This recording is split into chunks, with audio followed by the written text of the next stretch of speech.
want you guys to be mindful of that, let's say, right front tire,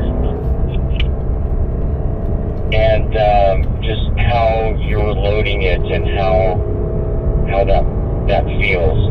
Now notice we come down here to an apex with a constant radius with a little bit of throttle without changing the steering wheel at all. You guys should track out, and once you get right here, you're nice and parallel to the left side of the track. Now you can brake before this hill, or you can commit to throttle, and I straighten out the wheel right here on the brake and trail off the brake on corner entry back to a balanced throttle, rolling off the gas a little bit percentage to help transfer a little load to the front to get back to the right. Now look up at the palm trees in front of me. I kind of use this one. Smooth brake release. I don't track out all the way, just about mid-corner. And then late apex. And notice where my left side wheels, for example, are right here, almost on this asphalt thing. And then I track out. Now you might see some of the instructors with a little bit different line. But just know I'm pretty quick, so just saying. Right here, I brake. I keep my left side wheels off the rumble strip, so I'll explain more about that in a minute. Smooth brake release. I'm still wide of the entry here to where I can easily bring it down to the apex without much steering input. I track out all the way to the rumble strip. Breathe in a little bit of gas pedal to get back over here. I might even mid-corner. I'll show you on corner entry, so it's a little modification I do to that entry for this sweeper. I roll off the gas pedal gently to bring down here to an apex, and then back on the gas to open up this radius. And if you notice on that run, I was a lot tighter the first two-thirds or half of the track, and I've found that data-wise to be quicker than running wider, harder throttle, and it's also less tire degradation on the right front.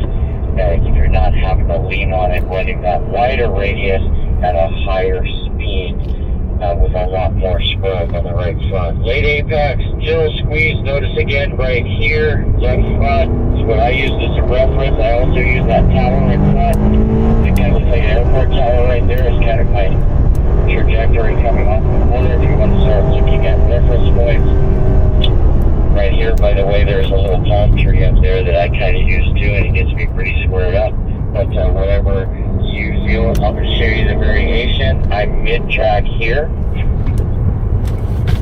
and then I just start working its way in.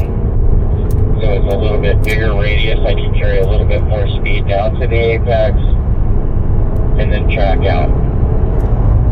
So that's my variation. You guys can remember, whatever instructor you're with or that is coaching you, do what they tell you, and then just know that when you're kind of running it by yourself, you have options, right? Still pretty much ends the same. We're trying to all optimize our corner exit speed. So you start feeding in the steering, late apex, back to the at least 1% throttle out or just before that apex. Straight line on the brakes.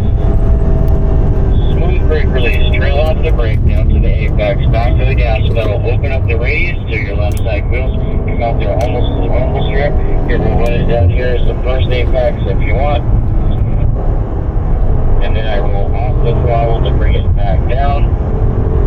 And then squeeze the gas. The blue car, you never really got an apex, you just kind of ran wide there. So at some point I'd like you to slow it down by rolling off the gas pedal and getting down there to at least 8 clipping points. If you time your clipping point, what you can do is you can use that cone that's out there as kind of a reference timing point to see if you can apex there without having to make a steering wheel adjustment. Alright, eyes up. Get back up to full throttle with this wheel straight. And I know I mentioned, hey, this isn't about how fast we can go, but on the straightaway here, it just kind of makes sense for the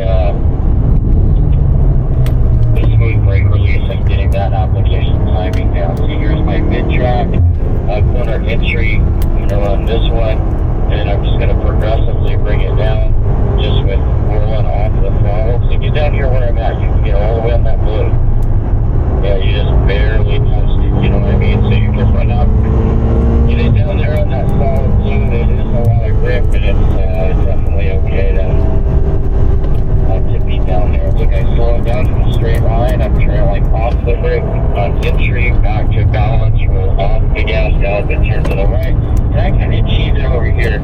See how I kind of turn to the left there a little bit. Bring it down, late apex. Let's do a rotation. Blue car stay to the left and let the white car pass you. When you make your lane change to get over for rotation, let's be very predictive, which means really, really smooth. Almost like slow motion. Clipping point, track out. Lift your little brake down here. It's almost like a little double apex. It's a way to run it around. I'll show you my variation here in a minute. Squeeze the gas. And you should be right here.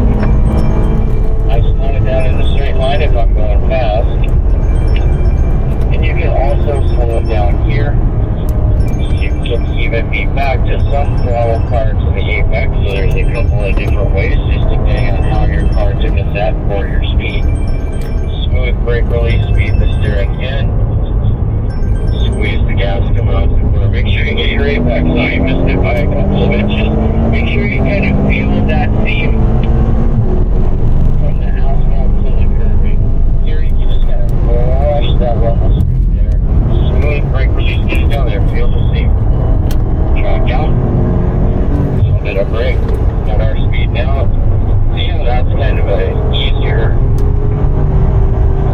steering aim. Bring it down here. Look where I'm at. Get it down here. There you go. And then you can accelerate off the corner. Now you can drive it in here a little deeper. Remember, and do this one, I'm going to brake most of it in a straight line, trail off when I turn back to throttle. So take it down a little bit. And I get the gas getting a little bit. No worries. We're going to slow it down a little bit and gather you guys back up. Feet in, the steering easy. No closer than 3 car lengths. So adjust things accordingly to keep you guys together. That was a pretty wide track out back there, blue car. It's like you almost missed that corner and you never apex.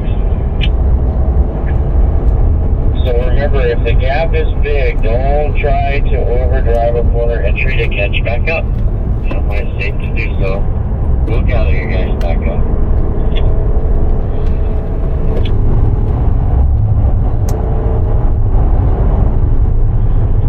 So get it, try it down here and see what this is all about. See how it's really grippy, right? You know, we're shorter distance. By the way, I was only like about a quarter throttle. Just so you know, I'm just in cover and fishing mode. So sometimes shorter distance is an advantage. It's not always, so sometimes it is. And just to let you know back there, it pretty much is. Here's what I'm going to do. We're going to do a rotation again. So white car, if you could just stay somewhere to the left, let the blue car pass you. I just don't like getting all the way over there to the left white car because you're so far blind now your tires pick up a lot of dust. Just need to pull over enough to let the car behind you go by and you're not really offline and see how you missed that apex there, blue car. So next time, let's a little bit of brake or lift off the gas pedal. Notice I'm down here at the clipping point, and then I track back out.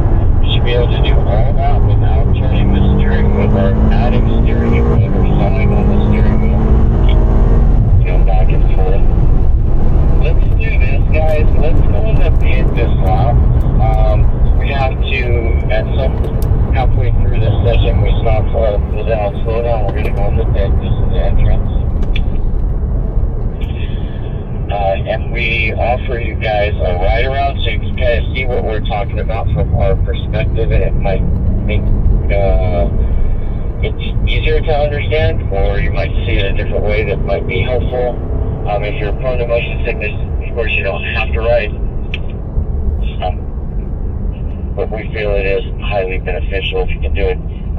If you would like us at any time, if you want to go for a ride, but not very aggressive, if that would make you feel okay, you can also let us know that. But P for Bart, put out the brake, leave them running, and come jump in my car.